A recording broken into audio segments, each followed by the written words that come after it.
Berlatar pada tahun 1988 di sebuah kota kecil bernama Rondo di Texas, cerita diawali dengan memperkenalkan seorang janda bernama Lena yang merupakan pemilik warung makan sederhana.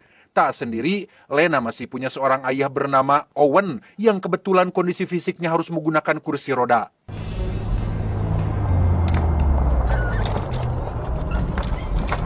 Tak lama, muncullah sebuah mobil yang ternyata ada 3 pria tinggi besar yang datang ke sana. Alih-alih pembeli yang mau makan, mereka bertiga ternyata adalah antek-anteknya sang juragan yang diketahui menjadi penguasa tertinggi di kota kecil ini. Bahkan satu dari ketiga pria ini adalah bernama Clyde yang merupakan putra kandung si juragan, sehingga tak heran jika gayanya sangat polontong sekali. Evening, Clyde. We just closed up. Yeah, I know.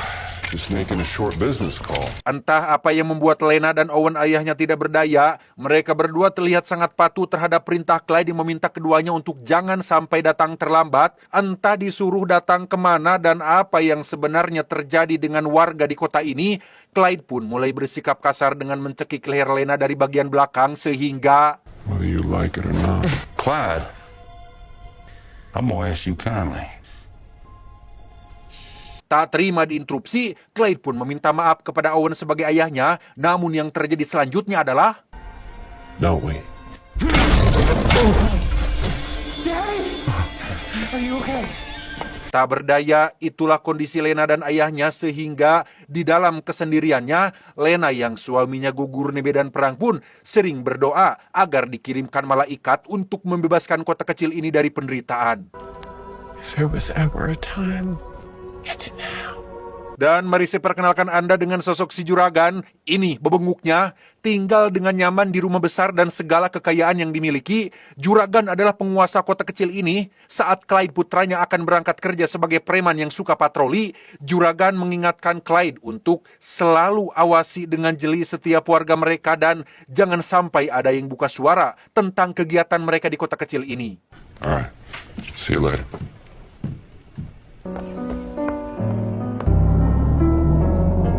Berlokasi di sebuah pabrik minuman bir, inilah kerajaan bisnis milik si juragan yang dimaksud. Entah barang apa yang sedang dibongkar oleh para pegawai, seorang ajudan pun datang memanggil satu pegawai untuk dibawa menghadap sang juragan. What are you gonna do to my husband?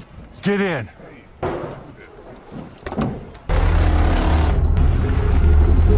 Setibanya di rumah juragan, si pegawai pun tampak sangat ketakutan saat si juragan memperingatkan dia untuk jangan macam-macam. Rupanya, si pegawai ketahuan telah menelepon seseorang di luar kota terkait kegiatan mereka di kota kecil ini dan juragan sangat tidak menyukai hal tersebut sehingga... Remember this. Malamnya, kita akan diperlihatkan dengan kerajaan bisnis si juragan yang ternyata bukan pabrik bir, melainkan tempat perdagangan narkoba yang diselundupkan ke dalam kaleng minuman bir. Dengan kata lain, juragan adalah seorang bos gembong narkoba yang menjadikan seluruh warga di kota kecil ini sebagai pegawainya, termasuk Lena dan Owen ayahnya yang dipaksa bekerja untuknya.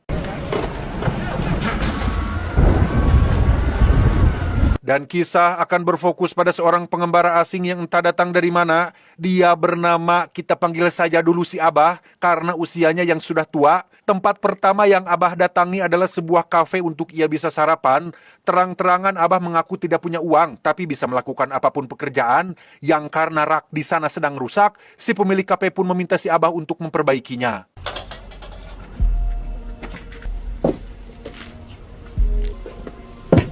Saat Abah sedang makan itulah, muncul Pak Serip yang secara kebetulan melihat ada seseorang yang bukan berasal dari kotanya. Bukannya bersikap ramah kepada tamu, Pak Serip justru menyuruh si Abah untuk segera tinggalkan kota kecil ini dan tebak, apa tanggapan si Abah? Let me ask you, Sheriff, am I breaking some kind of law? Disitulah Pak Serip melihat jaket yang dipakai si Abah ternyata adalah jaket tentara dan baru sadar jika beliau merupakan mantan anggota pasukan khusus. Tak ingin macam-macam dan bersikap terlalu keras, Pak Serip pun akhirnya menyuruh si Abah untuk pergi setelah beliau menyelesaikan sarapannya. That's one's on me there, Vernon. Selesai sarapan, si Abah sama sekali tidak mengindahkan peringatan Pak Serip dan justru malah mendatangi sebuah motel untuk menginap di sana. Abah membuking satu kamar dan berjanji akan kembali lagi setelah mendapatkan sejumlah uang. Save a room for me. I'll be back. Yes, sir. Setelah berkeliaran sebentar, Abah pun melihat warung makan milik Lena dan Owen ayahnya. Masih dengan sikapnya yang belak-belakan, Abah pun mengaku sedang butuh uang untuk bayar kamar motel dan meminta sebuah pekerjaan apapun yang bisa ia lakukan. You fix it and I'll keep you on for a day. Deal? Owen Hayes. Beruntung, Owen adalah pria baik yang langsung menerima si Abah untuk memperbaiki kompor yang rusak. Tak lama, muncullah Lena yang tampak terkejut dengan keberadaan orang asing di tempat mereka, karena jika sampai Clyde dan anak buahnya tahu, Lena dan ayahnya bisa kena masalah. The man's in need, Lena. And so are we. What if he's dangerous? He's not dangerous. Owen langsung memberi pengertian kepada Lena bahwa tidak apa sesekali membantu orang yang sedang butuh bantuan, dan jika Clyde datang ke sini dan melihatnya, Owen siap untuk maju menjelaskannya.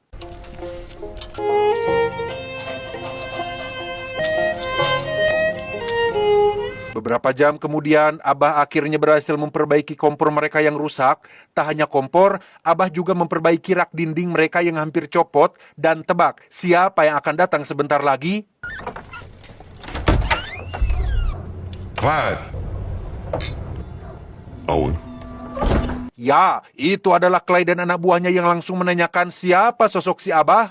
Owen dengan cepat menjelaskan jika Abah hanya seorang pelancong yang sedang butuh bantuan dan akan langsung pergi setelah pekerjaannya selesai. I think it's best you be on your way. Tak ingin kena masalah, Lena yang ketakutan pun dengan cepat membawakan 3 gelas bir untuk menenangkan Clyde dan anak buahnya. Dan syukurlah, itu berhasil membuat mereka bertiga tidak memperpanjang masalah ini. Yeah, Clyde. Please. I don't think so. Setelah Clyde dan anak buahnya pergi, Abah pun diajak makan malam bersama Lena dan ayahnya, di mana Abah mulai mempertanyakan terkait kota kecil ini yang kenapa sangat sepi sekali dan orang-orangnya seperti tertutup dan tertekan. Owen tidak tahan dan mulai meluapkan semuanya, termasuk menceritakan tentang si juragan dan kerajaan bisnis haramnya. I don't like it here. I don't feel safe for me and I don't feel safe for her. So why don't you get out? Because I can't. Sebelum pergi, Lena pun memberikan sejumlah uang sebagai upah atas pekerjaannya. Lena meminta dengan sangat untuk Abah segera pergi meninggalkan kota kecil ini, karena semakin lama Abah ada di sini, maka situasinya akan semakin buruk. Thanks again. Setelah mendapatkan sejumlah uang, Abah pun langsung kembali ke motel dan membayar Kamal yang sudah ia booking tadi siang. $20. Yeah, number 3. Ketika si Abah sedang berendam di kamar motelnya, beliau dihantui oleh bayang-bayang masa lalunya semasa di medan perang, di mana semua anggotanya tewas ditembak oleh musuh gara-gara menjalani misi jebakan dari atasannya.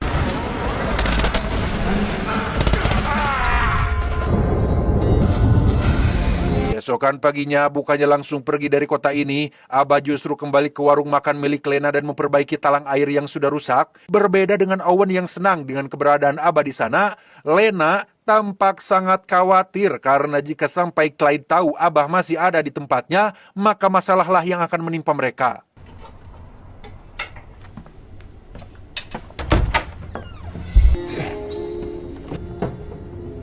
Dan benar saja, ketika Abah sedang memperbaiki meja dapur yang sudah usang, muncullah Clyde dan anak buahnya yang kembali mempermasalahkan keberadaan Abah di tempat ini, di mana Lena dengan cepat membawakan mereka gelas bir seperti kemarin, tetapi...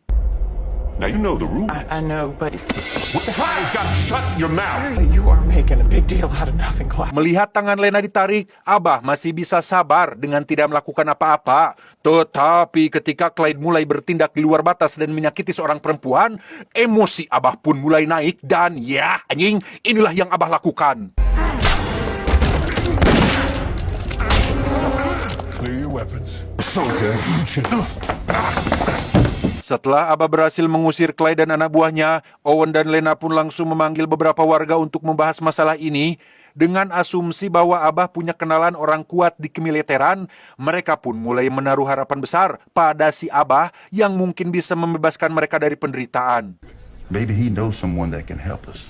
The guy wouldn't be a bum if he knew the right people. Abah sendiri terlihat sedang menelepon di belakang. Ia menghubungi kawan lamanya sesama veteran perang yang tampak terkejut mendengar suara Abah yang dikira sudah tewas di medan perang ternyata masih hidup. Abah hanya ingin menagih janji si teman yang katanya siap membantu ketika si Abah sedang kesusahan. That's what you owe me, Dad. Anything at all. Just ask. Sementara itu, Clyde pun langsung pulang ke rumah dan mengadu pada ayahnya terkait si Abah yang sudah menghajar dia dan anak buahnya. Juragan langsung menghubungi Pak Serip dan menugaskan dia untuk masalah ini. I'll take care of that right now, Mr. Whitfield. Thank you. Tak buang waktu, Bapak Seri pun langsung meluncur ke lokasi dan mendapati sebagian warganya berkumpul di tempat ini, di mana Abah tiba-tiba muncul dari belakang dan mengaku baru selesai menelepon seseorang. Penasaran dengan siapa orang yang sudah Abah hubungi, Abah pun berbohong dengan mengatakan bahwa ia baru saja menghubungi seseorang bernama Kolonel Jack Hollister yang merupakan komando pasukan khusus Angkatan Darat Amerika Serikat, sehingga hal itu langsung membuat Pak Serip ketar-ketir. I'll be on my way. Thank you, sir. Is any of that true? Not a word. Dirasa ini sangat urgent, Pak Seri pun langsung menghubungi juragan untuk memberitahu terkait sosok si Abah yang punya kenalan seorang kolonel bernama Jack Hollister. Juragan sempat terkejut, tapi kemudian meminta Serip untuk tenang, karena ternyata juragan juga sangat mengenal sosok kolonel Jack Hollister yang faktanya sudah tewas bertahun-tahun yang lalu. Call Luis. Let him know that we got a problem he's got to fix immediately. Tepat saat juragan sudah mengirim seseorang untuk mengawasi si Abah, Abah dan Lena sendiri terlihat pergi berkendara menuju landasan pesawat, dan tebak siapa yang datang?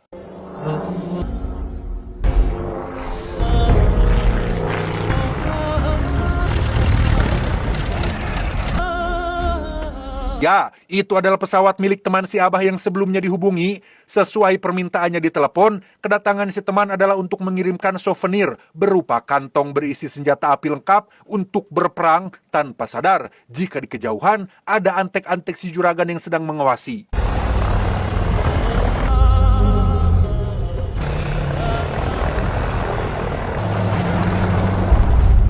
Selesai menerima paket kiriman dari kawan lamanya, Abah dan Lena pun langsung meluncur kembali ke kota, tapi Abah baru menyadari jika di belakang ada sebuah mobil yang mengikuti sehingga...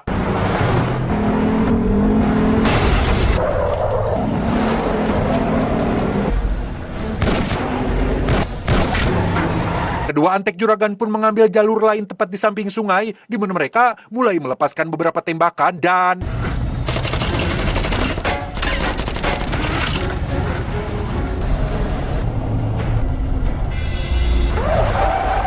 Sempat dihadang, Lena langsung memundurkan mobilnya dengan si Abah yang terus menembaki mereka, di mana Lena langsung memacu mobilnya dengan kecepatan tinggi dan...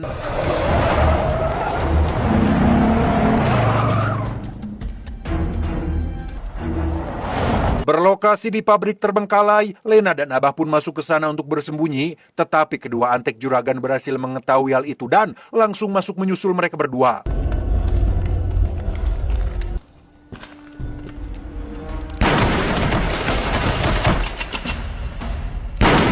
Meski sudah kolot, Abah masih cukup kuat untuk melakukan baku tembak dengan kedua preman ini, di mana Lena cukup menjadi beban yang sedikit menyulitkan pergerakan si Abah.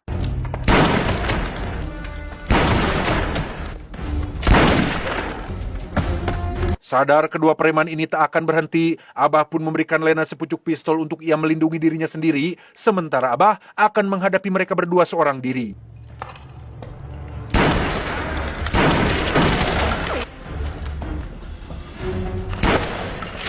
Bermodalkan shotgun yang punya jarak tembak kurang jauh, Abah pun berhasil memancing satu preman untuk naik ke lantai atas dan...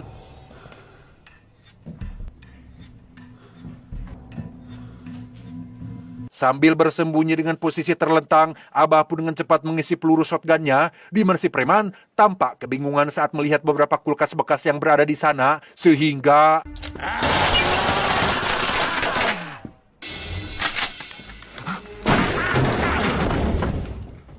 Tepat saat Abah berhasil menumbangkan satu preman, kita akan melihat Lena yang sedang ucing sumput dengan preman satu lagi. Lena berhasil bersembunyi di beberapa titik, sampai akhirnya...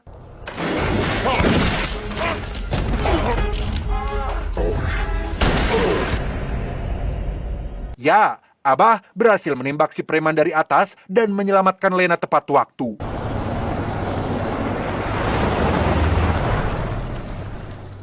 Selesai dengan ketegangan barusan, Abah dan Lena pun langsung kembali ke kota untuk menyiapkan sebuah rencana. Namun ketika mereka baru sampai di warung, ternyata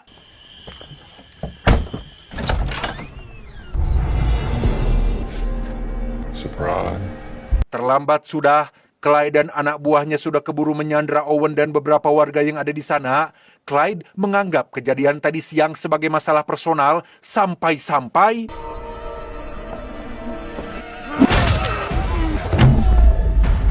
Abah pun langsung ngajongkeng setelah dihantam pakai tongkat, di mana Clyde terus memukuli Abah sampai berdarah karena masih belum puas atas kejadian tadi siang. Get her back.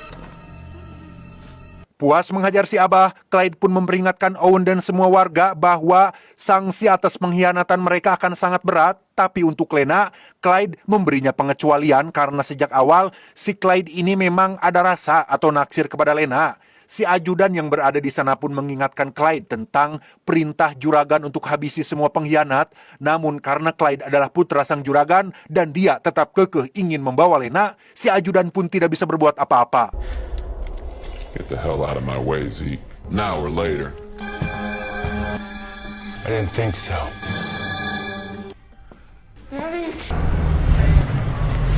Setelah Clyde pergi membawa Lena, si ajudan pun langsung melihat ke arah warga tak bersalah. Sesuai perintah sang juragan, ajudan akan mengeksekusi mereka semua dan malang sekali nasib Owen dan beberapa warga yang harus mati tanpa Abah bisa berbuat apa-apa. Mereka langsung diangkut ke mobil untuk dibuang ke tempat lain. Namun saat dua preman akan mengambil tubuh si Abah, tiba-tiba Where'd he go? melihat si Abah sudah tidak ada, kedua preman pun pergi ke dapur untuk memeriksanya dan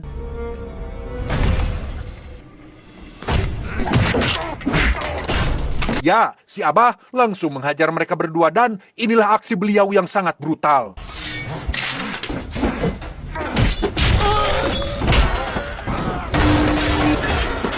Selesai dengan preman kecil, kini Abah harus menghadapi preman botak yang punya badan tinggi besar, di mana Abah terpaksa harus meminjam kekuatan Kang Yayan Ruhian dan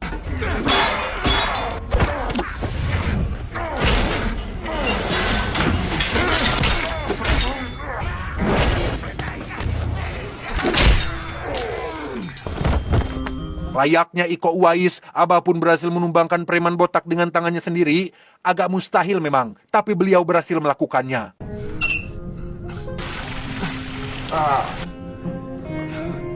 Setelah membalut kepalanya dengan kain, Abah pun keluar dan melihat jasad warga yang bergelimangan. Tak lama, muncullah Pak Serip yang sama dibuat terkejutnya dan langsung membawa si Abah pergi bersamanya.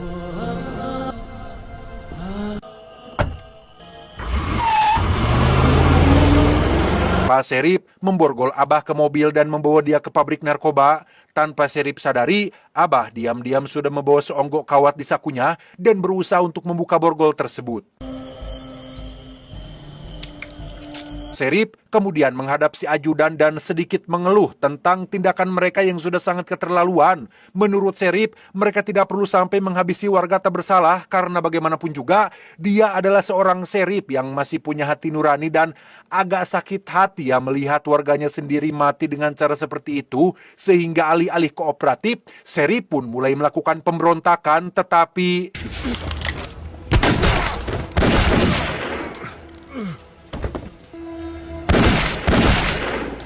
ya, Serip pun tewas dibunuh si ajudan, di mana Abah sendiri sudah berhasil meloloskan diri dan mulai menjatuhkan satu persatu preman yang ada di sana.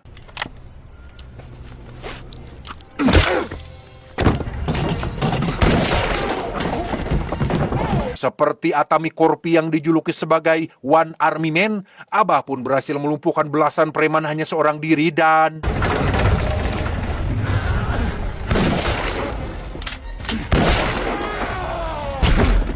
selesai dengan para kroco, kini Abah harus menghadapi lawan yang lebih jago, yaitu si ajudan, sehingga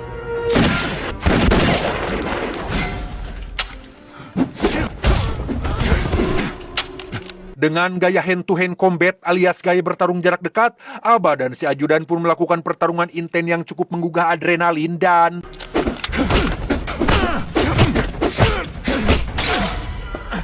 Dengan pistol kosong, Abah harus menghadapi si ajudan yang memiliki sebuah pisau, di mana Abah mampu mengimbangi orang yang jauh lebih muda darinya, bahkan...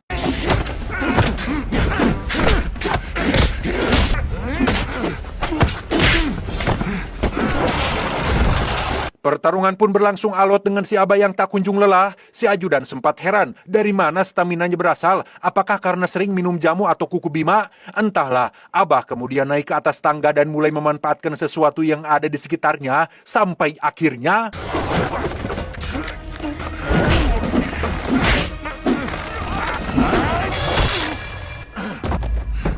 Tepat saat Abah selesai menghabisi si ajudan dan pergi keluar untuk mencari Lena, muncullah Clyde yang secara kebetulan membawa Lena di dalam mobilnya. Entah kemana Clyde akan membawa Lena pergi, Abah dengan cepat menghadang mobilnya dari depan dan inilah yang beliau lakukan.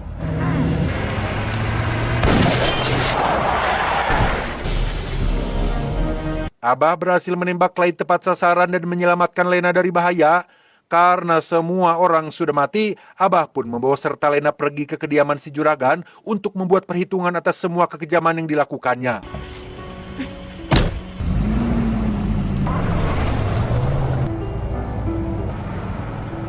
Tepat saat juragan sedang main piano dan memainkan lagu berjudul Hitam yang dibawakan oleh Rita Sugiarto, muncullah Abah dan Lena yang ingin minta pertanggungjawaban dan tebak apa yang si juragan ucapkan ketika pertama kali melihat sosok si Abah?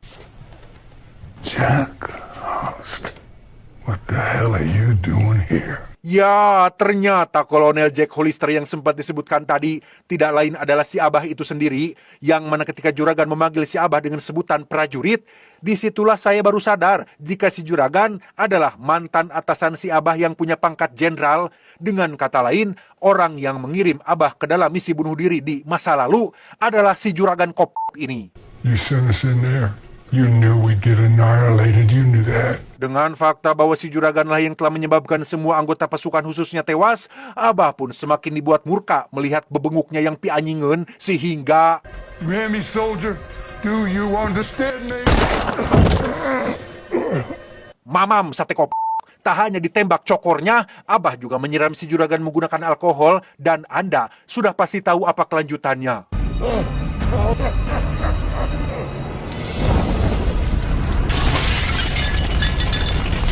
Setelah semuanya selesai, Abah pun memastikan Lena sudah aman dan bebas memulai kehidupan barunya. Sementara untuk Abah sendiri, ia akan kembali berjalan kaki sebagai seorang musafir untuk mencari petualangan selanjutnya. Tamat.